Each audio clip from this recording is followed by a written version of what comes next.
Welcome back to Grim and Whim. In today's episode, we will be looking at 4 super short but super scary stories.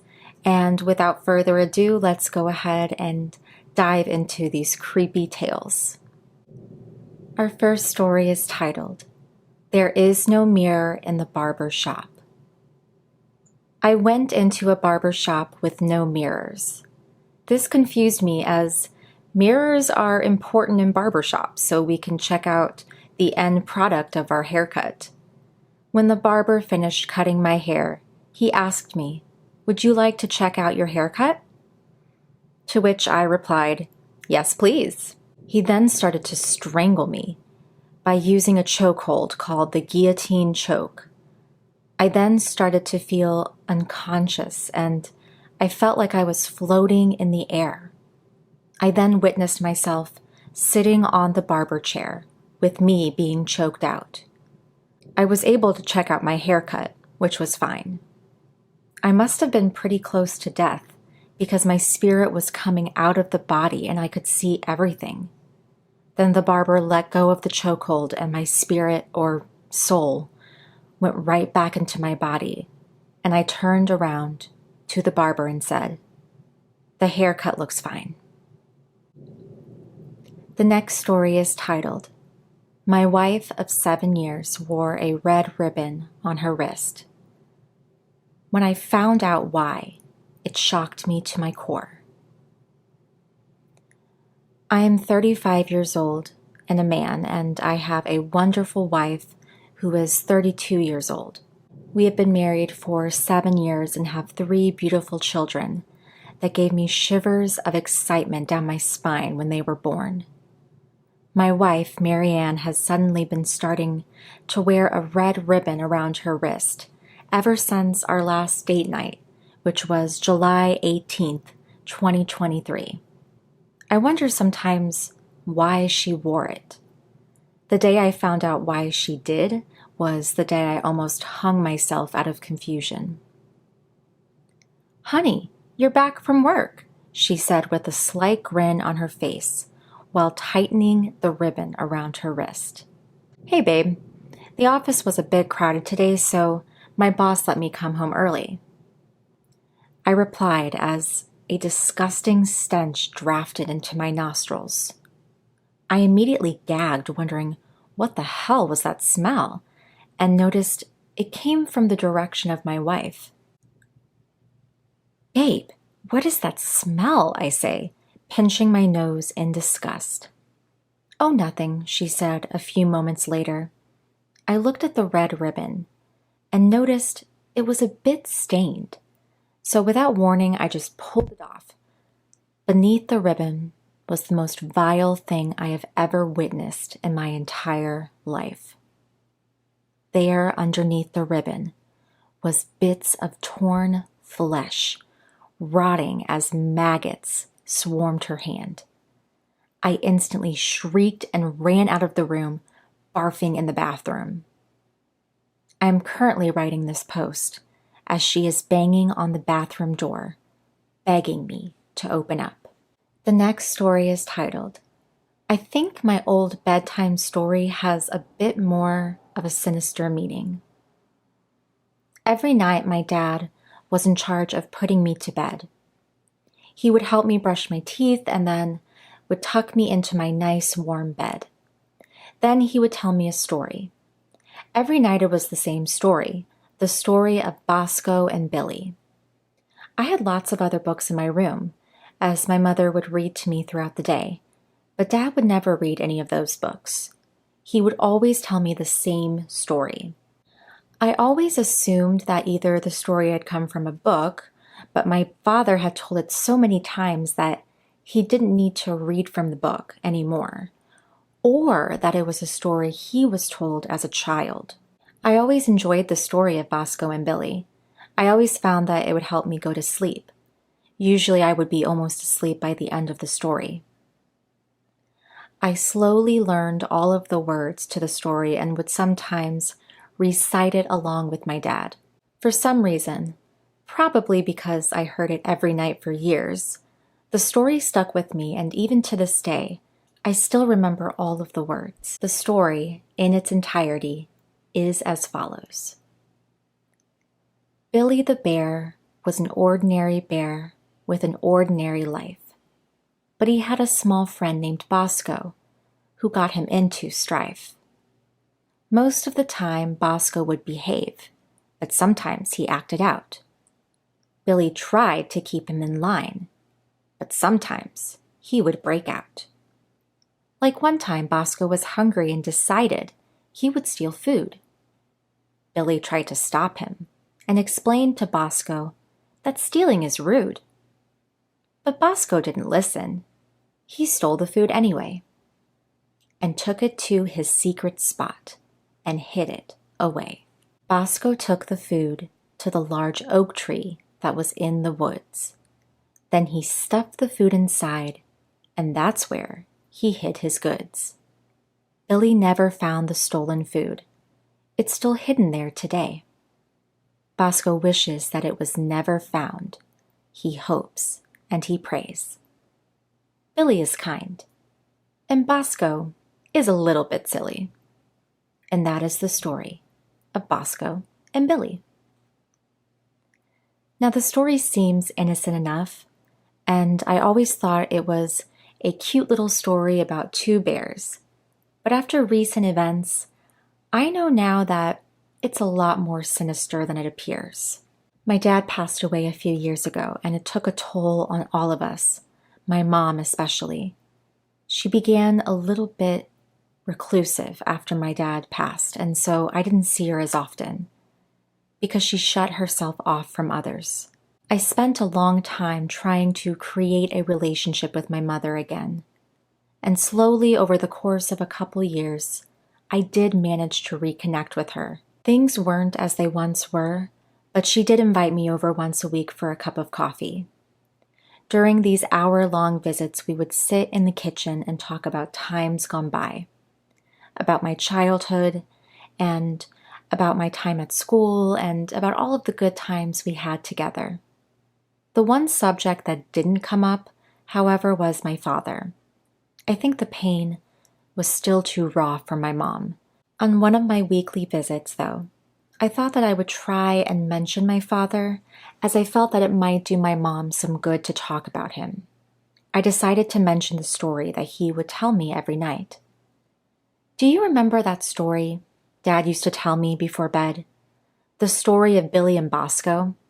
I hesitantly asked, not knowing how my mom would react to the mention of her late husband. Mom looked up from her cup of coffee that she was drinking. She looked confused, maybe because it was the first time he had been mentioned for a number of years, or maybe because she didn't know what I was talking about. No, I don't remember that story, she replied. You had a lot of books, so I can't remember all of them. I was a bit surprised by this. Dad told it to me every night, so I would have thought that she would remember. I then went on to explain that it wasn't a book. It was a story that Dad would recite without reading it off of a page because he knew it so well. I thought that your father would read you a different book each night, she said, sounding confused. That's what he always told me anyway. I thought that this was especially strange because he never read me one of my own books, and I would have thought that my own mother would have known this. What was this story about? She asked me. It was about two bears, one named Billy and one named Bosco. I was about to continue and explain the story when my mom suddenly interrupted me. Did you just say that the bear was named Bosco? She asked me, sounding quite serious. Yeah, that's right. His name was Bosco, I replied. That's strange, my mom said. She had a look on her face that looked like she was trying to remember something. Your father used to tell me about a friend that he used to have named Bosco, my mom continued. He used to say that Bosco would get him in a lot of trouble when he was younger. I never met this Bosco, but your dad said that that was a good thing. He also said that he only met up with Bosco only once or twice after we had met, And then your father told me that he was no longer going to see him. He said that he finally got rid of him. I was always curious as to who he was. I have never seen any photos of him or any evidence that he actually existed, now that I think about it. So it is strange that he told you a story that contained a character with the name Bosco. My mom stopped talking for a second, and I didn't know how to respond. She then looked at me and asked, "Do you remember the story? Can you tell it to me?"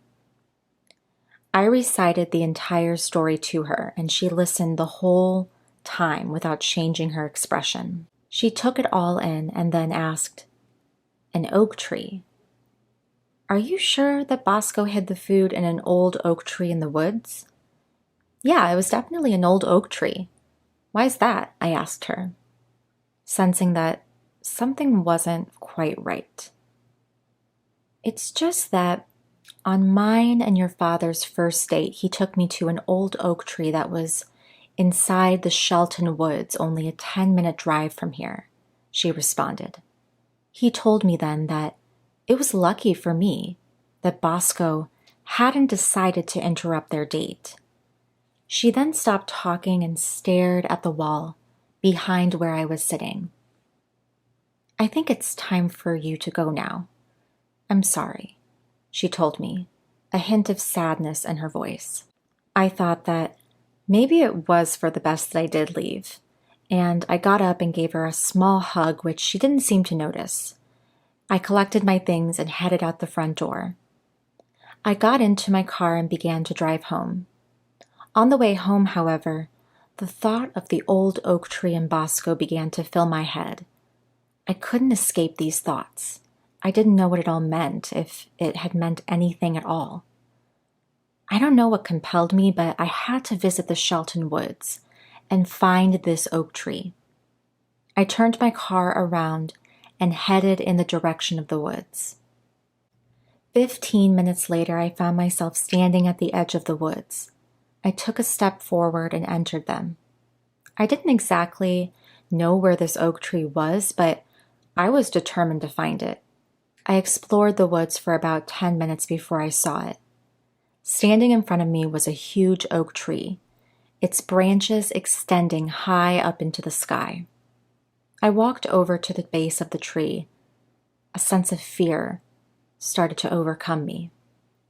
Something didn't feel right. It felt like something terrible had happened there. I looked down at the ground, and at the base of the tree, I saw that the dirt there looked slightly different than the rest of the dirt in the woods. I don't know why I did this, but I bent down and began to dig in the dirt. The police said that if I hadn't started digging, then they probably never would have found them. There were 4 bodies in total, all young women around the age of 24. All of them had been dead for over 30 years. It was undeniable. They were all murdered and buried under the tree. The DNA testing was also clear. My father was responsible for the killings. Somehow he managed to keep all of this hidden for many years. He never told anyone. The only clues that he gave were through my bedtime story, which I think was his way of confessing. The only thing I am not sure is, who is Bosco? Maybe my father and Bosco are the same person, or maybe he really did have a friend named Bosco. I don't think we will ever know. I don't think I want to know. Our final story is titled, "Someone is Still on the Moon. Here's How I Know." Back in 1969, Neil Armstrong and Buzz Aldrin became the first to set foot on the moon and the last to be Gene Cernan in 1972. It is now 2020, almost 50 years later. About a week ago, I was using my ham radio and was scanning through different frequencies to find one that I thought was interesting. I came across one that was just light static. I proceeded to change the channel, but as I turned the knob, I heard a faint sound of a zipper across the static. "Hello?" I said attentively. "Is anyone there?" I heard the iconic beep from the transmission's end of NASA back in 1960. My heart started pounding. Am I talking to an astronaut? "Yes," someone croaked. "Are you on the International Space Station?" I asked. "No, they left me here." "They left you? Where?" I mumbled. The static coming from my radio became more prominent, and I couldn't understand anything. I adjusted the antenna when the static lowered progressively. "Where did they leave you?" I continued. "Here." "Where is here?" "On the lunar surface." "Great joke," I laughed. He began to cry and said, "I need you to contact Mission Control. You are the first person I've talked to in 10 years. My lips went numb. How is this possible? We haven't been to the moon since 1972, I said, confused. Look, kid, there is a lot that you don't know. Just call them, he asked, irritated. Give me proof. I've diverted all power to communications. Flight navigation systems are down. I can use the MESA camera outside the lander. Okay, I said, confused. About 5 minutes later, he asked me how I could send it. I replied by saying, through a satellite? He sent it. The pictures showed his battered up spacesuit with a shattered sunshield. I'll call them, I stuttered in shock. Please, no, he cried. Excuse me? I asked. No. No, he screamed. Whatever he was using to call had fallen over, and I heard gurgling as the helmet's visor cracked and the metal bent. I heard an echoed whisper before the frequency fell back to a calm static. Thank you so much for joining me. It's goodbye for now, but I hope to haunt you again soon.